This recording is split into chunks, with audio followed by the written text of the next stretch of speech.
Daji, now we would like to move to our expert speaker. She is an enthusiastic, zealous, polite lady. As she says, I never dreamed about success. I work for it. Sri Deviji is a blend of academician, farmer, entrepreneur, and academician is a knowledge that we all see. But she is a farmer, she is an entrepreneur. I would like to tell you that she has an IIT foundation course in Godavari district in the year 2000 and shaped many student dreams come true in the form of IIT, IIMs. As a farmer, she entered into agriculture in the year 2000, raised aromatic crops in 100 acres with the help of late Prime Minister Sri P.V. Narasimha Rao. Garu, she has developed farmers by including aromatic crops under the crop loan segment in the year 2003. In 2002, she was the first woman entrepreneur from Andhra Pradesh to start a value addition project in essential oils. In the year 2006, she started herbal industry to manufacture aloe vera powder and she exports it to US. In 2014, Greenleaf Solution, her industry, 2014, she Greenleaf Solution complete the shape and started manufacturing of organic herbal extract, value added form, and she been awarded with a lot of accolades in her portal, in her cap. I would like to mention that she is awarded with India Innovation Award by MSME Ministry by Kalraj Mishra ji in 2015. She was selected by Walmart India WOB, the woman-owned business prestigious one-year program in 2016 as one among the 32 women entrepreneurs across India for workshop. And she was awarded for Star of South Zone and also published in Walmart Twitter page. In 2019, she was selected among 9 women for roundtable conference with Zudia Khanna, the CEO of Walmart International in New Delhi. She is a resourceful speaker for Walmart EDP programs. In 2016, she represented India at Poland, Warsaw during Global Summit for Women. She was awarded with Path-Breaking Woman Entrepreneur by MSME Government of India in 2019. Her success story was published by COVID last year. Herself a successful she.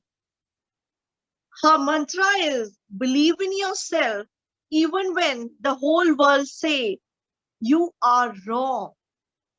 And be prepared to face challenges, walk the extra mile to win. This is something very small I could tell about Sri Devi ji, but we would like to hear from you and would like to hear about the models. She'll be presenting a presentation with us. And please, I request all the eminent speakers and the guests with us to please hear from us. Sri Devi ji, kindly unmute yourself, Sri Devi ji.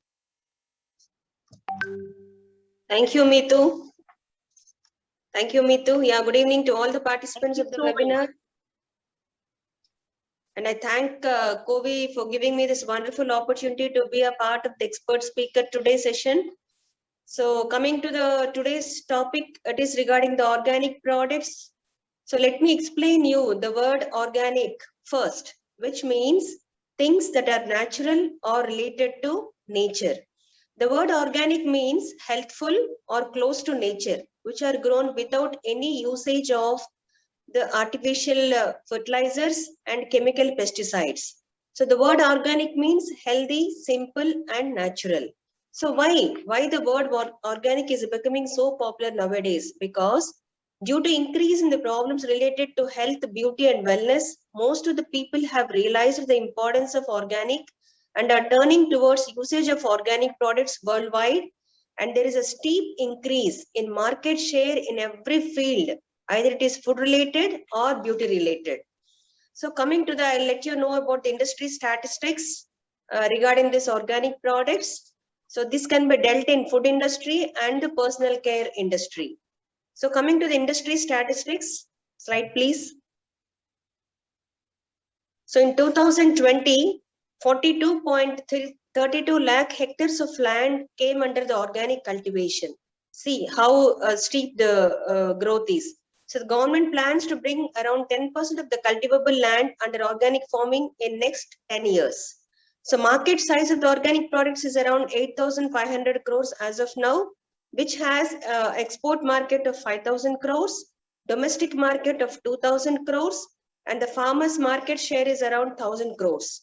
And so growth in export is around 19.6% and the domestic market is around 25%. And the Indian exports are also around 2.1% of global organic trade. So this is about the industry statistics related to organic products. And the Indian organic cosmetic market is estimated as 28.9 billions, which is expected to grow at 5.91%. So the target market is the consumers aged between 18 years to 30 years who are preferring natural and organic skincare products which fall under herbal product segment. So let us see the reasons for the growth. So why? Because there is a lot of growth in this organic industry is the Indian government is supporting a lot for this organic industry, and the increased awareness in the people and spending on health and wellness. And also due to the digital literacy and the e-commerce also, they play a vital role in the growth of this industry. And right now it is a COVID, which is a pandemic, and everybody has realized that unless we have immunity in our body, we are not able to sustain such pandemics. So due to this COVID also, so everybody is into this organic related products usage of.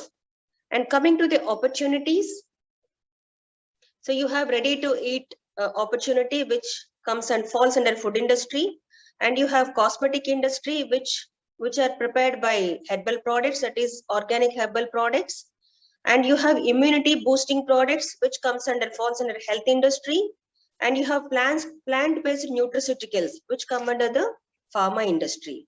And coming to the marketing part, right now it is currently a great pull is there. And also online and social media are also playing a very important role in this marketing part, and also the retail chains nowadays. And coming to the licenses, the compliances. So one needs to have a Food Safety and Standards Authority of India license, and one needs to have a trademark for labeling, that is which is given by EPIDA under the name India Organic. And also you need to have AYUR license for manufacturing the cosmetic products and the health related products regarding this Ayurvedic products. And also you need licenses for exporting. And as we know that every country will have its own regulations, and you need to follow the regulations and compliances and get the licenses for your exporting. And so now let us have a look at the plant in Rajahmundry, which I am maintaining. So mine is an organic herbal extracts industry. See in the picture, you can see 2 sheds, but actually it is 3 sheds. And you have a huge machinery, which includes your reactors, circulators, condensers, and in the picture you can see automatic filling machines, automatic labeling machines, and also you can see the containers which hold the organic material, and also the automatic shampoo sachet filling machines, and also the fractional distillation unit. Next slide, please.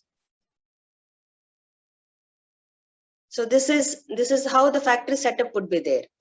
And so manufacturing of organic products in Indian industrial setup. Let us see how you can manufacture the organic products. Right now I am dealing with herbal extracts, so I'll be able to explain you in my point of view. And you can manufacture the soap nut extract, the shika extract, which you can procure from the tribal agencies, and also some few NGO organizations also grow these plants. And so with the soap nut extract and the shika extract, you can prepare shampoos and hair wash. And you can go for extraction of amla, tanikaya, and karkaya, which also these three products you get from the tribal agencies very easily. And you can make a Triphala drink, which is a high immunity booster for this COVID. And you can manufacture the honey extract from the honey waste, which you can get again from the tribal agency. And with the honey extract, you can prepare cream, and you can go for the aloe vera extract. This is also again grown by some NGO organizations, and you can go for the drink, cream, and gel preparations. And you can prepare noni extract from the noni fruits, which again you can get all these, the above ones you can get from the tribal agencies, which are grown very naturally and which are completely organic. And you can also go for a mix of herbal extracts with which you can prepare shampoos and hair washes.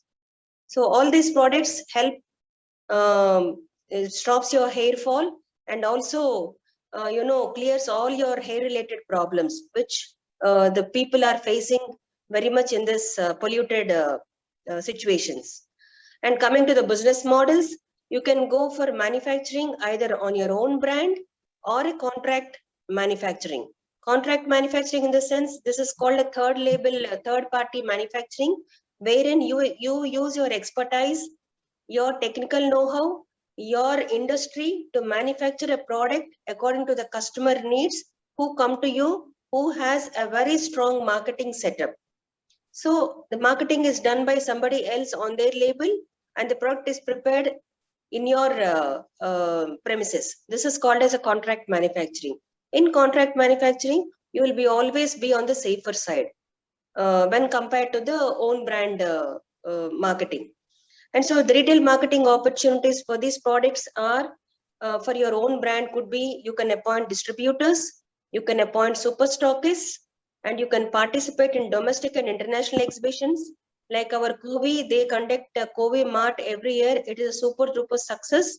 And they give you a platform to exhibit your products and sell your products, where there is a lot of gathering coming for the COVI Mart. And they're doing an exceptional job on this. And you can sell products online by using various platforms like Amazon, Flipkart, and so many other platforms. And so this is the business models.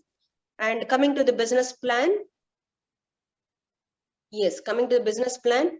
So when you go for a manufacturing own brand, to manufacture your own brand, so initial investment would be from around 10 lakhs to 1 crore.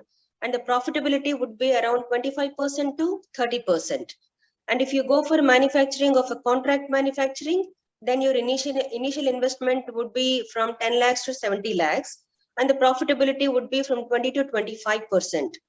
And if you are planning only for retail marketing, then your initial investment would range from 20 to 25 lakhs, and the profitability would be from 20% to 25%. And if you are planning for an online business, then the initial investment would be from 10 to 15 lakhs, and the profitability would be around 20% to 25%. So now I'll explain you the following heads under which a manufacturing plant for organic extract falls.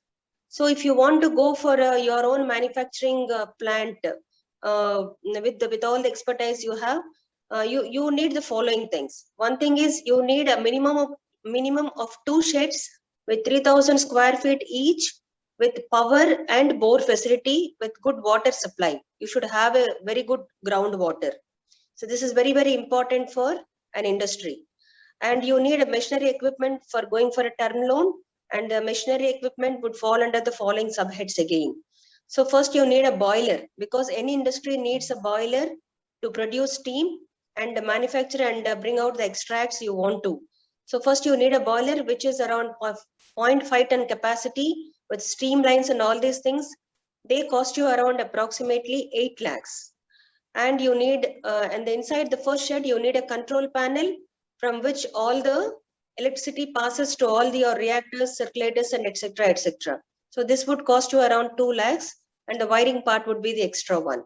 And when you go to the exact manufacturing this thing, you need a reactor which is a minimum of 2 KL capacity, which costs you around approximately 10 lakhs. And you need a circulator, approximately 5 to 6 lakhs, which costs you. You need a condenser to condense the extracts which you prepare. and it costs you around approximately 5 lakhs. And all the above three, you need to have in all steel grade, that SS grade you call it as, and with complete insulations so that heat will not go out when you boil the extracts. And for the fabricating the above equipment, you need a engineers to fabricate your equipment. And for the whole setup, you need approximately 10 lakhs. I'm always telling in approximately. This is a rough figure. It could be less or more, but usually it will always be on the higher side. So you need some automatic filling and labeling machines. This is again optional one. If you want to save the man hours, you need to go for these machines, which cost you around 30 lakhs. And if you are dealing with some powders, that herbal extract powders and all, you need a pulverizing machine, a siever and a blender, which costs you around approximately 6 lakhs. And you need so many utensils for factory functioning. So the entire utensils and all these things, the whole setup will fall under minimum of 2 lakhs.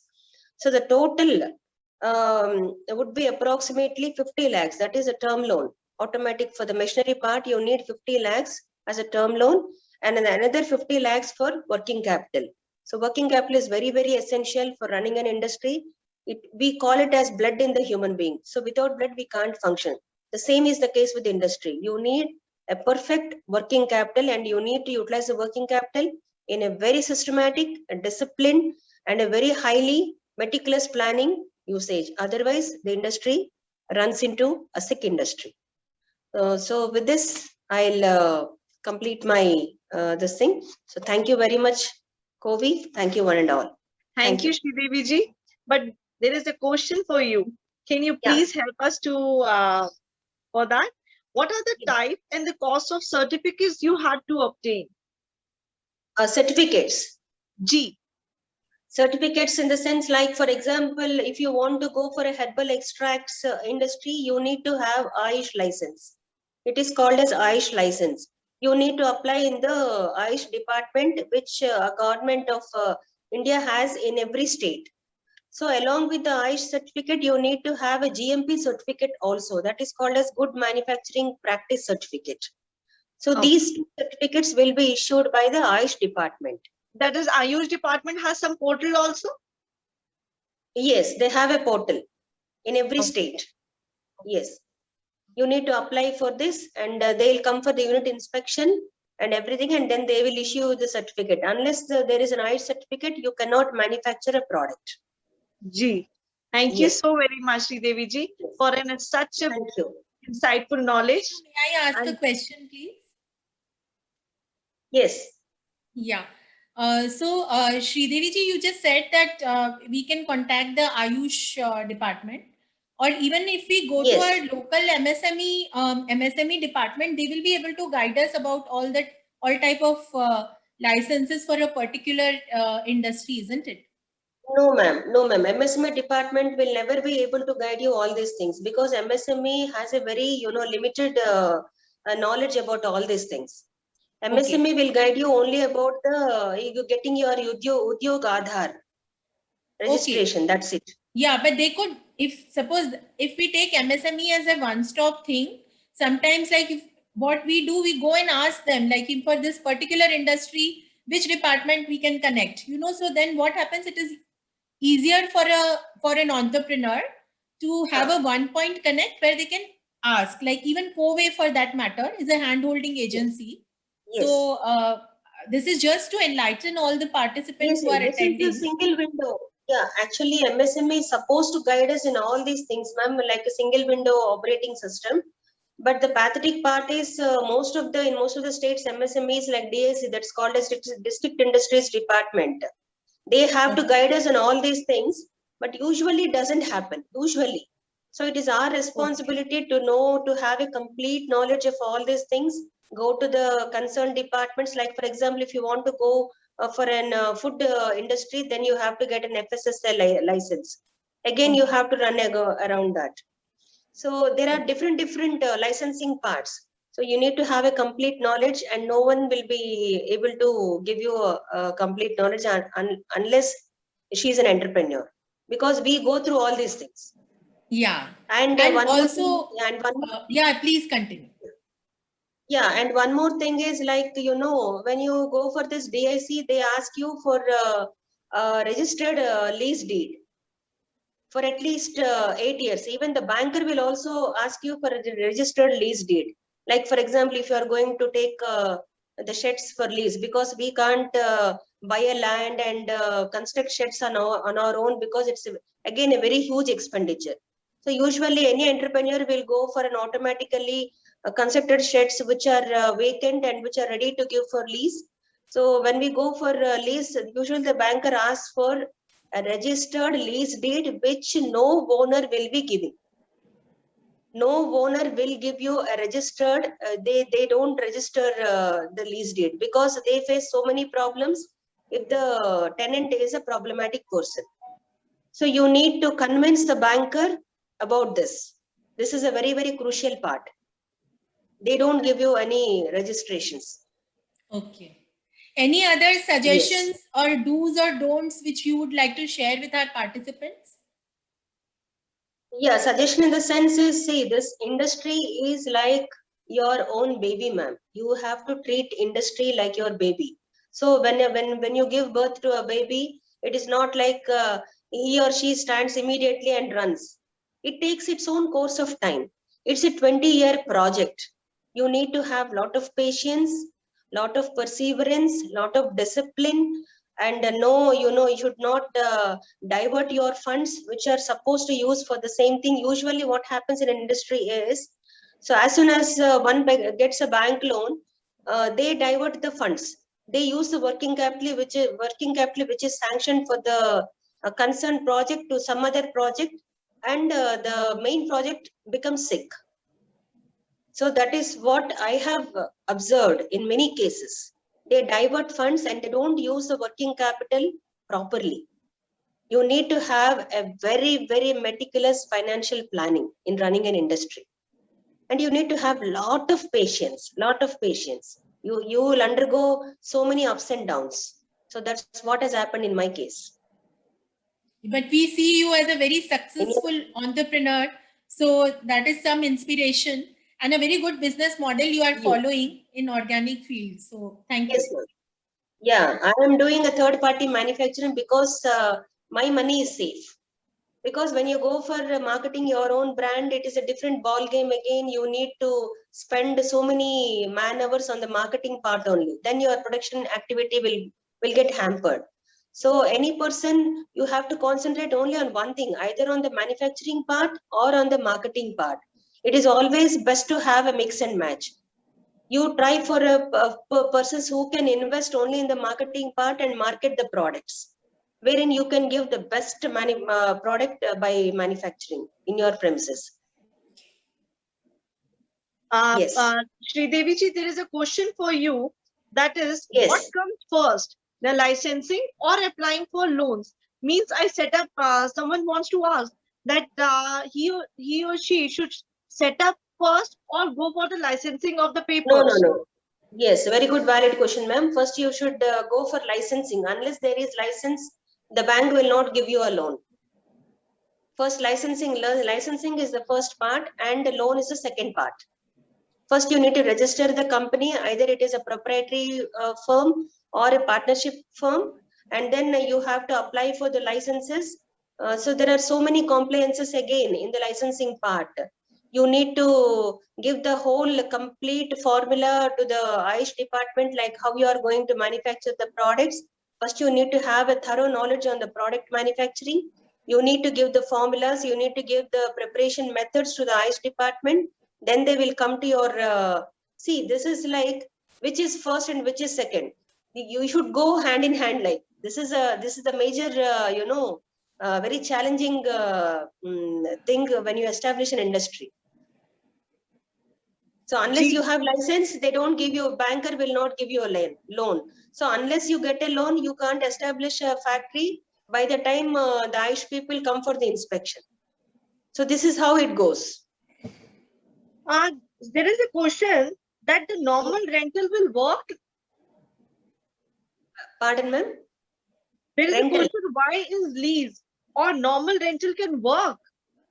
Yes, yes, it works, ma'am, because it is always better to go for a leased one. Because if you want to go set up your own premises, first you have to buy a land. It should be minimum of half acre. So when you go to buy a land, it will be a minimum of 50 lakhs to 1 crore, depending upon the area where you are going to set up the factory. Okay, so after registration process and everything is done, you have to go for the power connection. Then you need to go for the bore this thing digging, and then you have to go for construction of sheds, which costs you most of your money will be into this land purchase and all these things. So by the time you come to the main picture, you will be left without any liquid cash. So liquidity is very, very important. So instead of that, if you can find sheds which are already constructed, because many people will offer constructed sheds for lease. They have some open lands, they have some cash for constructing sheds. It is always better to go for a lease one. Sridevi ji, we are after you. There is one more question. For Yes. edible cutlery, what type of certification is needed?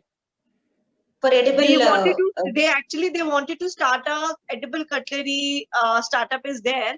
That's a biodegradable plates, cups and spoons. Can you please guide for this as well? Biodegradable plates, ma'am? G. I don't have a clear-cut idea on this as of now, but I will let you know. That we can at least get an idea about it. Yes, yes, I'll let you know, ma'am, because I'll find out with the reliable sources. What you mean is biodegradable plates. G. She is referring to edible plates, edible cutlery. Edible cutlery. Edible. Edible. Edible.